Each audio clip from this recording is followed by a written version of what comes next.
Good මෝනිින් දැන් වෙලාව 5:12යි පේතුනා මාර්ට නැකිට්ටේ මේ යන්න හදන්නේ මේ අවුරුද්ද මං හිතන්නේ අන්තිම පාරට අනුරාධපුරයට මේක ලොකු පූජාවක්.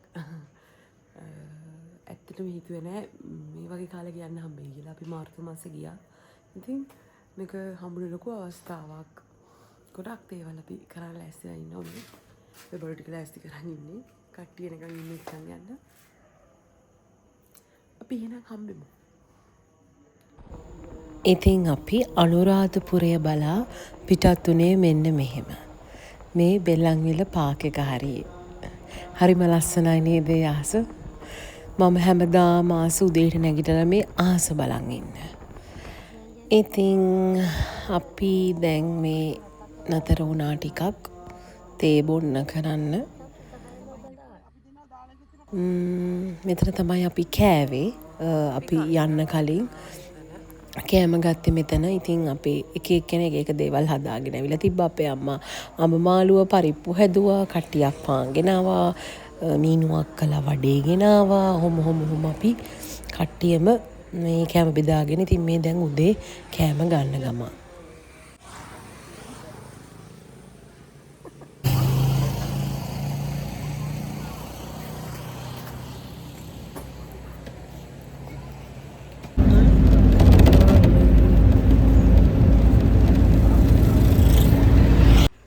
හරි මං දැන් කියන්නම්කෝ ඇයි අපි මේ හදිස්සියෙම අනුරාධපුරේ ආවේ කියලා.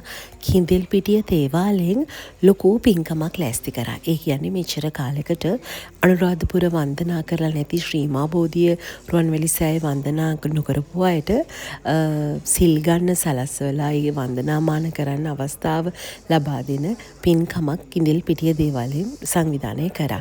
ඉතින් අපි මේ ඇවිල්ලා ඉන්නේ ඒ හැමෝ දෙනාටම කෑම බීම පිළියෙල කරන තැනට. ඉතින් මේ පින්කමට අපි මෙතනටත් ඇවිල්ලා සහභාගී වුණා. එතන කෑම පැකට් ඔතලා කරලා අපි ඒකට සම්මාදන් වුණා. මේක ඇත්තටම මේ අවස්ථාව ලැබුණේ අපේ මීනු අක්කා, උදි අක්කා, අරුණි එයාලා තමයි මේ දේවාලෙත් එක්ක සම්බන්ධ වෙලා. ඉතින් මට අම්මට රනෝජ අයියට මේ අවස්ථාව හම්බුනේ ඒ පිරිස නිසා. ඉතින් ඒගොල්ලොන්ටත් ගොඩාක් පිං අපිව මතක් වුණාට අපිවත් මේකට එක්කන් ගියාට. මේක දැන් අපි අද හවස අනුරාධපුරේ ශ්‍රී මා බෝධියට ගිහිල්ලා ආශිර්වාද පින්කමක් තියෙනවා. ඊට පස්සේ හෙට රුවන්වැලි මහා සෑය ළඟ අපි සිල් අරගන්නවා.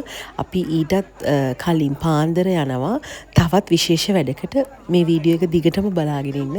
ජීවිතේ පළවෙනි පාරට තමයි මට අවස්ථාව ලැබෙන්නේ. මා ඇතුළු මේ ඉන්න සියලුම පිරිසට අවස්ථාව ලැබෙන්නේ ඒ වන්දනාව කරන්න. ඉතින් මහ වැස්සකුත් අද හැලුණා. මේ වැස්ස තමයි දිගටම තිබ්බේ. හැබැයි මං හිතන්නේ මේ පින්කමේ බලෙන්ද කොහෙද මේ වැඩ ටික කරගන්න වැස්සේ නැහැ ඊට පස්සේ. අපි දැන් යනවා අපි කුරුල්පෙටියේ අර එතනට උදව් වෙලා ඇවිල්ලා අපේ නැවතුන රූම්ස් වලට ඇවිල්ලා අපි හිතුවා එහෙමම තේ බොන්න යන්න. දැන් අපි යනවා හෙළබොජොන් එකට තේ බොන්න.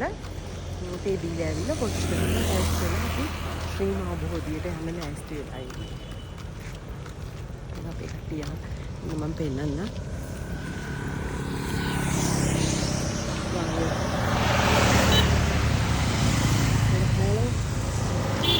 කට්ටිය එනවා අපි එන්නේ මෙතන තමයි. මෙන්න මේ වලව්ව කියන තැන තමයි අතර වෙන්නේ.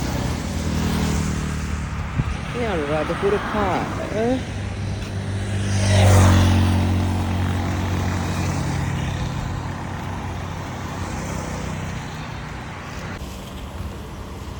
උදියක්කේ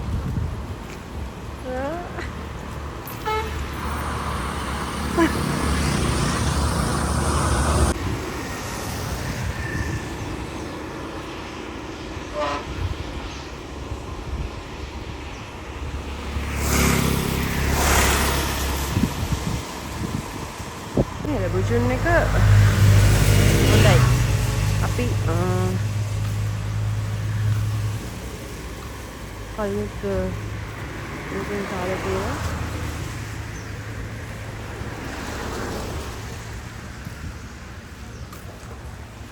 අපි ගිහින් මොකද මේක පාරිසර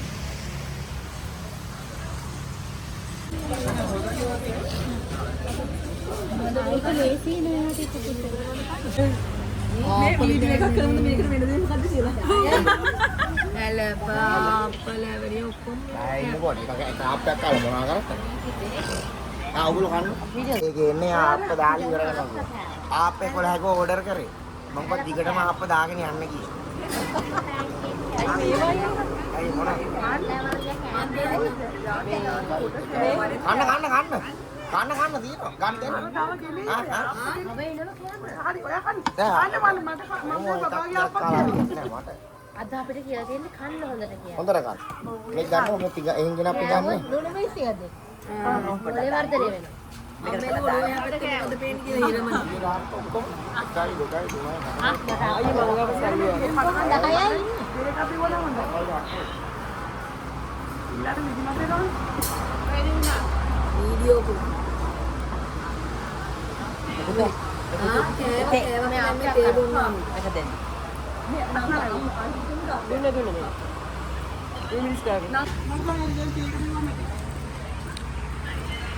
හරියක් යා මුත්තන්නයි තියෙනවා අපරම කියන්න. අපේ අම්මා කොහේ ගියත් එයා කරන දේ තමයි මේ ගෙදර හිටියත් ඔය වගේ තමයි. සතුන්ට කෑම දානවා. මෙතන කුරුල්ලෝ ලේන්නු වගේක් හිටියා. එයාලට ආප්ප දැම්ම.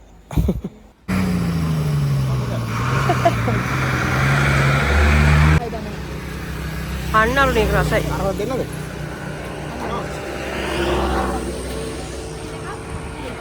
අම්මා කන්නේ නැද්ද?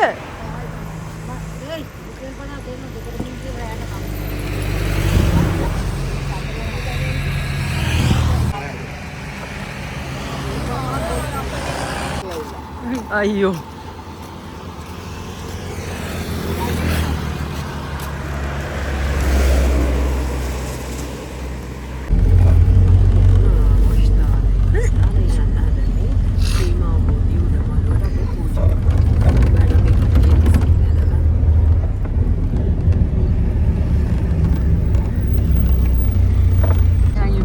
අනේ මේ අටුරේද? මේ කොළ පාට ලස්සන මම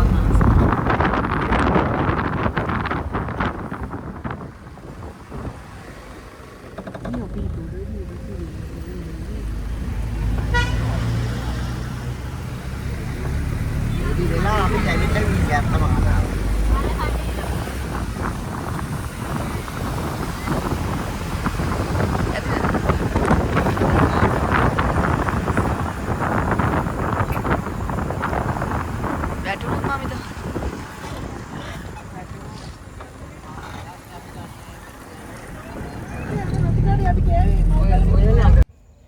අපි ඉතින් දැන් අනුරාධපුර පූජා භූමියට ආවා. මේ බලන්නකෝ අපිට හම්බුනේ යාළුවෝ ඉස්සෙල්ලාම. ඉතින් අපි පූජාව දැන් පටන් ගන්න තව ටික වෙලාවක් තියෙනවා. ඉතින් අපි ටක් ගාලා පූජා භූමියට යනවා.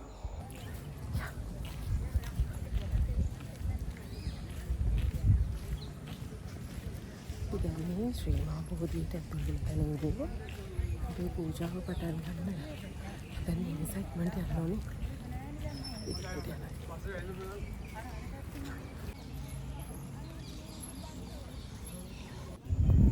මේ මෙතන ඉන්න ගොඩක් බැතිමතුන් ඒ කිඳිල්පිටිය දේවාලය හා සම්බන්ධ බැතිමතුන් ගොඩ දෙනෙක් මෙතනට මේ කලින් ඇත්තටම අනුරාධපුරට ආවේ නැති බැතිමතුන් ඒ වගේම අපේ සංඝරත්නය මහා සංඝරත්නය ඒ වගේම සිල් මාතාවලු මේ හැමදෙනාම මෙතන ඉන්නවා. ඉතින් ලොකු සෙනගක් මේක ආශිර්වාද පින්කමක් ඇත්තටම ඒක මතක් වෙනකොටත් හිතට මාර සැනසීමක් දැනෙන්නේ. පූජාව ඇත්තටම එදා හරි ලස්සනට තිබ්බා. සියලු දෙනාම එකවර සාදුකාර දුන්නා, එකවර ගාථා කිව්වා. ඉතින් අදටත් ඒක මතක් වෙනකොට පුදුම සතුටක් හිතට දැනෙන්නේ. ආචාර්ය රවීන්ද්‍ර නුගරිගේ මැතිතුමා එතුමා මේ අටම ස්ථානයේ පමණක් නෙමෙයි දහස් ගණනක් බැතිමතුන්ට ධර්මාවබෝධය ලබා දෙමින් පාරමී බල ඉස්මතු කරගන්න මහා පාරමී දන් පුරන බෝසතෙක් වගේ කටයුතු කරන මහා උත්තමයෙක්. ඉතින් විශේෂයෙන්ම මේ මහ දැවැන්ත ව්‍යාපාරේ ව්‍යායාමයේ ප්‍රධාන ධන පරිත්‍යාගය මේ කුදිශාල සෙනගක් නොමිලේ ගෙනල්ලා නවාතැන් ආහාර ආදී සලසා දෙමින් ඒ සියලු ධන පරිත්‍යාගයන් ප්‍රධාන වශයෙන් සිදු කරන්නේ විශේෂයෙන්ම ලංකා වෝටර් මැනේජ්මන්ට් ආයතනයේ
අපි වැඳලා යනවා ඊට.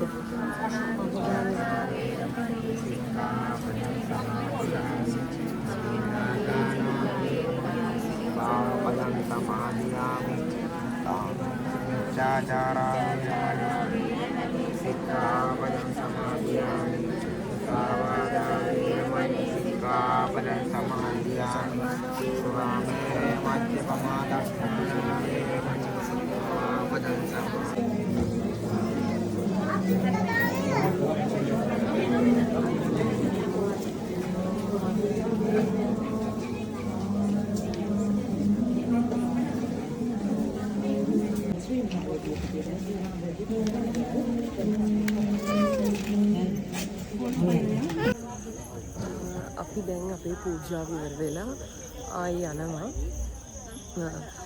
සමහර විට මම කැප්චර් කරගත්ත ඒවා හරි සීමිත ප්‍රමාණයක් තිබ්බේ. ඊට වැඩි දේවල් ඒ පූජාවේ තිබ්බා. ඒක ඇත්තටම කවදාවත් දැන් හිතන්නකෝ අපි පන්සලකට ගිහිල්ලා ශ්‍රීමා බෝධීන් වහන්සේට වඳින ගාථාව අපි කියලා වඳිනවා. අපි ආයේ ශ්‍රීමා බෝධීටත් ඇවිල්ලා ඒ ගාථාව කියනවා. හැබැයි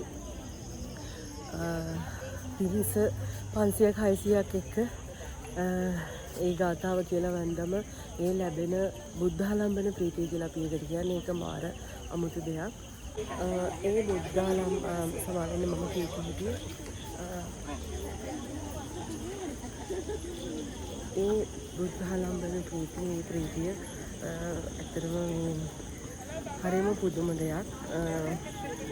හිතත් අපේ පූජාවක් තියෙනවා. හිත අපිට අවස්ථාව හම්බුණා රුවන්වැලි මහා සෑය එතන පිරිසිදු කරන්න පාන්දර ඇවිත්. ඒ නිසා අපි ඉක්මනටම ඉන්න තැනට ගිහිල්ලා විමාන හැරලා පාන්දර අපි දෙකෙන් කරනකොට නැගිටලා ලෑස්ති වෙලා පාන්දර 3ට මේ පින්බිමට ආයෙන්න ඕනේ. ඒකත් මම පුළුවන් විදිහට වීඩියෝ කරන්න අපි හැමෝටම බලා ගන්න පුළුවන් විදිහට. ඒක ඇන්ටිලා ටික යනවා. අපි අල්ලගෙන යනවා. එයාලව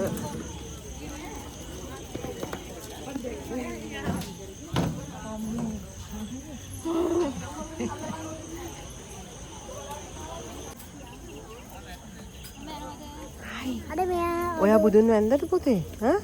ඔයා සාදු වැන්දද? අර තියෙන්නේ රුවන්වැලි මහා සෑය. අපි හෙට උදේට තමයි රුවන්වැලි මහා සෑය වන්දනා කරන්න හිතාගෙන ඉන්නේ. දැන් අපි යනවා. ලොක් කරන්නකෝ. ආනෝජි අරක ලොක් කරන්නකෝ. යතුරු එළිය දාලා ඉන්නේ. අපි දැන් ඔක්කොම මේ පෝස්ට් දාලා ඉන්නේ. හරි හරි දානවා YouTube එකේ තමයි. එතකොට නම් එළඹු ගන්න බෑ ජීවිතේ. ගන්න යන්නේ.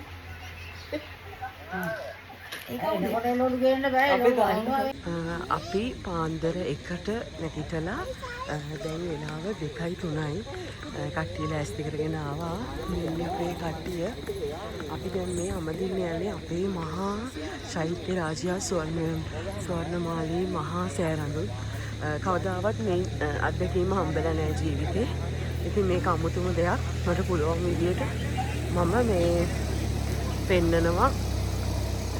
ඔයාලටත් මේ පින් අනුමෝදන් වෙන්න බලා ගන්න.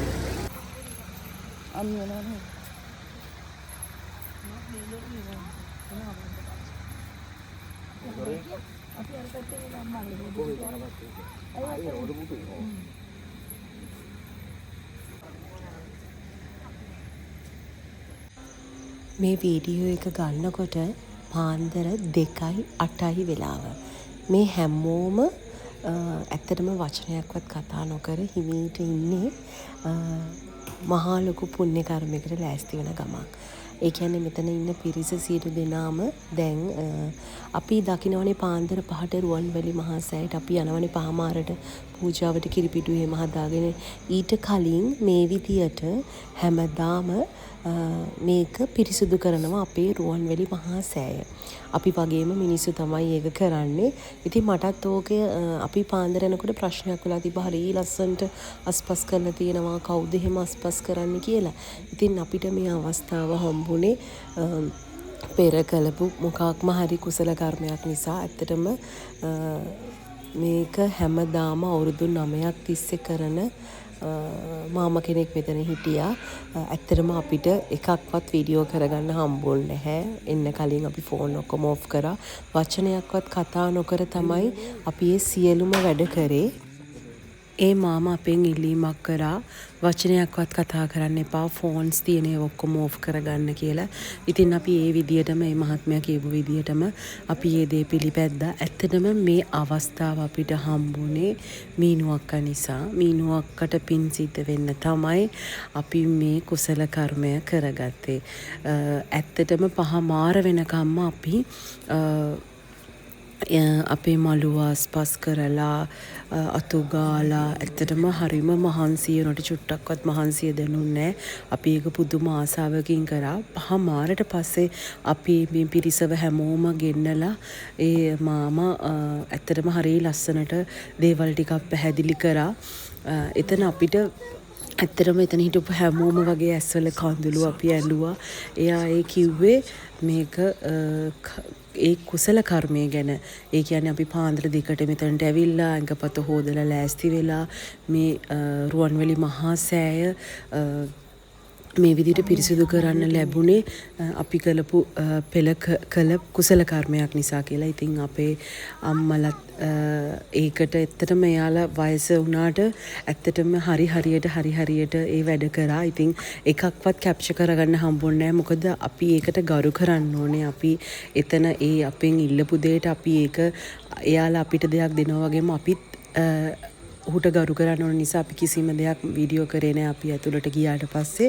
ඉතින් අදටත් මේ මොහොතටත් ඒක මතක් වෙනකොට පුදුම තරම් සතුටක් තියෙන්නේ. අපි ඊට පස්සේ පහමාරට ආයේ අපේ නවාතැනට ගිහිල්ලා පිරිසිදු වෙලා අපි ආයේ රුවන්වැලි මහා සෑයට ආවා සීල ව්‍යාපාරයට. මේ ඉන්නේ ඊයේ අදිෂ්ඨාන පූජාව හිටපු ඒ බැතිමතුන් සිල් දෙනා අද සිල් ගන්නවා රුවන්වැලි මහා සෑය. මේකත් මගේ පළවෙනි අවස්ථාව රුවන්වැලි මහා සෑ රදුන් ළඟ සිල් සමාදන් වීම මේ අද දෙවනි දවස ඒ පින්කමේ. ඉතින් පුදුම තරම් සෙනගක් පුදුම සෙනගක් හිටියේ. මේ වෙනකොටත් 6:00 කාලක් විතර ඇති. ඒ වුණාට මිනිස්සු මේ ඇත්තටම මේ එන්නේ බුදුන් දකින්න. ඉතින් හිතාගන්න බෑ මේක තේරුම් ගන්න අය පමණයි මේකේ සතුට දන්නේ. මේක මේ වීඩියෝ එක මෙතනට වෙනකම් බලපු අය මේ විඳින්න නැති. මේක මගින් අතර කරපු අයට වඩා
අයියා මේ අම්මටත් දෙන්න තව මල්.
අනුත්තර ධර්ම ගැන බුදු පියාණන් වහන්සේ දේශනා කරා. ඉතින් මේ දර්ශනානුකේවා සූපත් වේවා 5000ක් කල් අපි සියලු දිසාවෙන් කියන්න බෑ පුතාට.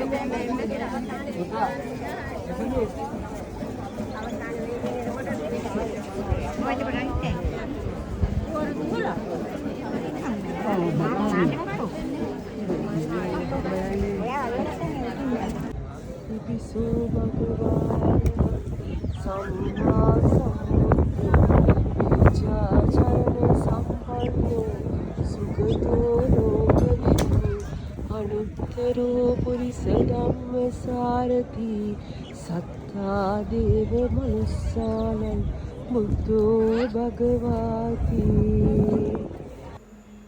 බලන්න මේ අහසේ ලස්සන පුදුම තරම් ලස්සන අහසක් එදා තිබ්බේ. මං ඇත්තටම අහස දිහා තමයි වැඩිපුරම බලාගෙන හිටියේ. ඒ රුවන්වැලි මහා සෑය උඩ තියෙන අහස හරි පුදුමාකාර ලස්සනක් තියෙන්නේ.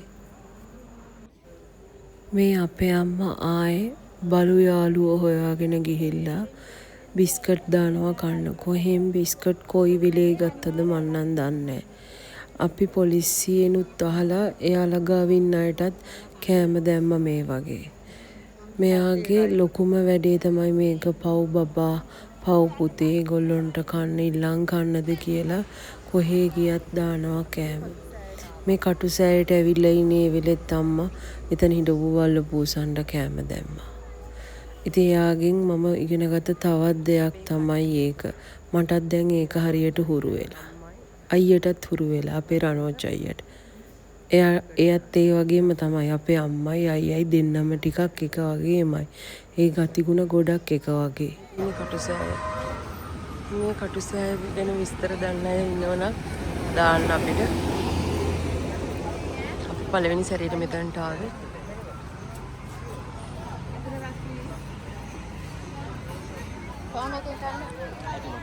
දැම්මද බිස්කට්?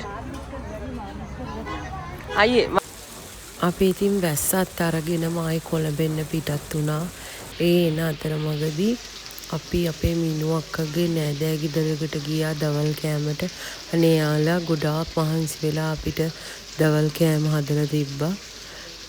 එහිදී මේ වගේ වැස්සකුත් වැස්සා.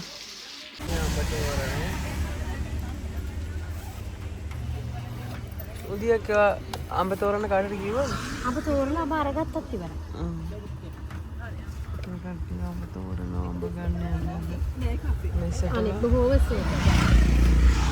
තන කියන එක හරියටම හෙන්නේ පාරේ වාහන සත්‍ය නිසා. මම මේ කියන්නේ අපි පින්කම් ගොඩාක් කරගෙන ආයි ගෙවල් බලා යනවා කියලා. ජීවිතේ හැටි එහෙම තමයි කියලා. උදියක් බයි කියන්නේ. බයි.